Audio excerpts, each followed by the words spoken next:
各位观众朋友，大家好，我是星夜。今天的影片，我们将带您深入探讨一个令人细思极恐的话题。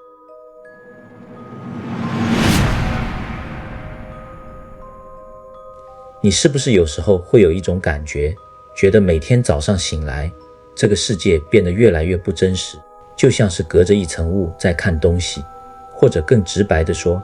你是不是怀疑过自己其实还在做梦，或者身处一个巨大的电玩场景里？近年来，这种感觉在全球范围内似乎越来越普遍，尤其是有很多人提到，感觉这个世界似乎在2012年前后发生了一种说不清道不明的巨大变化。一些我们深信不疑的记忆，一些我们从小认知的常识，似乎在不知不觉中被替换、被修改。请务必看到最后，我们将会进行一次大胆的思想实验，结合天文学、物理学，甚至是哲学的角度，深度解析一个听起来疯狂，但却越来越多科学家开始严肃对待的假说：我们所处的世界极有可能是一个被精心设计出来的虚拟世界。就让我们一起走进今天的故事。我们从一个在网络上流传极广，听起来最不可思议的理论开始说起。有一个说法是这样的：玛雅2012末日预言中的长达5000多年大周期结束其实是真的发生了，而我们的旧世界实际上在2012年就已经结束了。但是我们的意识并没有随之消散，而是在瞬间被转移，或者说备份到了另一个平行的时间线，或者说一个新的虚拟伺服器里。当我们第二天醒来时，我们以为一切如常，但实际上我们已经身处另一个世界。虽然听起来很不可思议，但如果我们接受这个前提，很多现在无法解释的现象突然就有了合理的答案。比如困扰许多人的曼德拉效应、既视感，甚至是遇到分身。我们先说曼德拉效应，简单来说，就是一大群人集体对于某个重大事件产生了错误的记忆。这是不是很像在资料转移过程中出现了资料损毁？如果你记忆中的世界和现实世界出现了微小的偏差，比如经典的大富翁游戏人物有没有戴单片眼镜，皮卡丘尾巴尖端有没有黑色，这可能不是你记错了，而是你来自的那个旧世界的版本与现在这个新世界的版本设定略有不同。那些坚持他一直都是这样的人，可能就是这个新时间线的原住民，而感到违和的我们则是外来的移民。再来说说既视感，那种突然觉得这个场景我以前经历过的瞬间，这会不会是我们大脑中残留的旧时间线的记忆片段在某个相似的节点被触发了，就像是电脑读取到了旧的快取档案。至于分身，在平行宇宙或多重伺服器的概念下就更容易解释了，那只是另一个版本的资料复制。当时间线合并或不稳定时，我们甚至可能与另一个自己擦肩而过。如果国外案例你觉得太遥远，那么发生在我们华人世界最近吵得沸沸扬扬的教科书事件，绝对能让你头皮发麻。大家回想一下，你小时候背诵孟子里的那句名言是那么背的：故天将降大任于什么人也。我相信在座绝大多数的朋友脑海里第一时间浮现的一定是斯人也。故天将降大任于斯人也，我们从小考到大，老师这么教，我们这么背。但是最近在网络上有网友翻开现在的官方教科书，惊恐地发现课本上赫然写着于是人也，不是斯文的斯，而是是非的是。这在华人圈引起了轩然大波，甚至官方出版社都出来回应，查证了历代的教材，声称一直以来都是世人。这下炸开了锅，难道我们几代人的集体记忆都出现了错乱？难道我们小时候学的都是假课本？如果不是出版社在说谎，那就只剩下一个令人不安的可能性：我们的现实被篡改了。这就是一个典型的发生在我们身边的曼德拉效应活生生的例子。这种集体记忆与客观现实的巨大冲突，真的很难用单纯的记错了来解释。它更像是在这个巨大的虚拟城市中，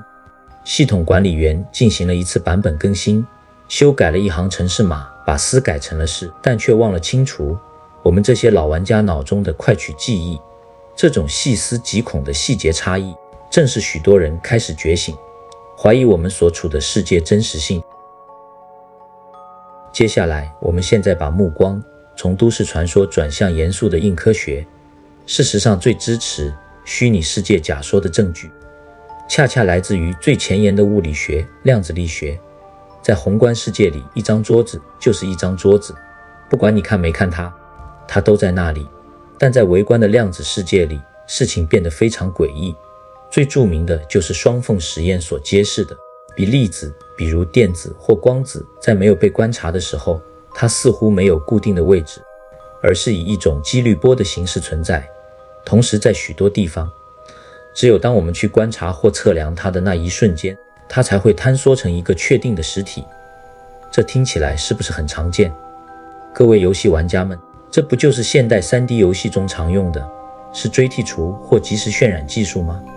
为了节省电脑的运算资源，游戏引擎只会运算并渲染玩家视野范围内的画面。你背后的世界在你转头之前是不存在的，或者只是一个模糊的数据模型。这与量子力学中的观察者效应简直有着惊人的相似性。如果我们的世界是一个巨大的虚拟模拟，那么设计者为了节省算力，一定会采用同样的策略。只有当有意识的个体去观察某个事物时，系统才及时运算，并显现出那个事物的具体状态。特斯拉的创办人伊隆·马斯克就曾公开表示，我们活在基础现实中的几率只有1/1000。牛津大学的哲学家尼克·波斯特罗姆也提出了著名的模拟论证：一个高度的文明最终一定会发展出能创造极其逼真虚拟世界的能力。既然他们能创造一个，就能创造无数个，那么我们恰好身处那唯一一个真实模体的几率几乎微乎其微。量子力学的诡异特性，很可能就是我们看到了这个虚拟系统为了省电而露出的马脚。如果我们假设世界是一台超级电脑模拟出来的，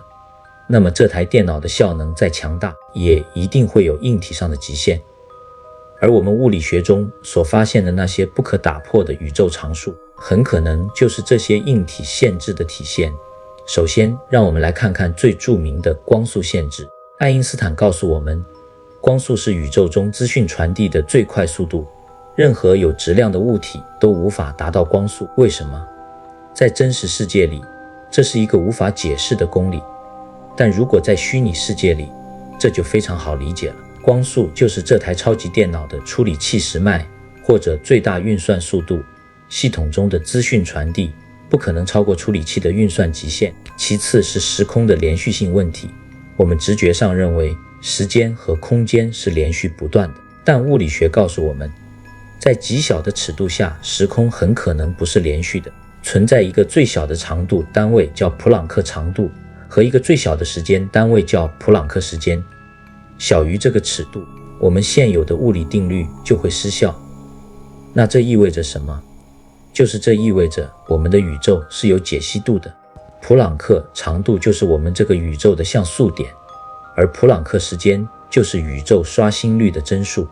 我们的世界不是平滑的，而是像素化的。这简直就是一个数位化世界的铁证。再想想宇宙的加速膨胀，天文学家发现宇宙不仅在膨胀，而且在加速飞离。如果宇宙是一个模拟城市，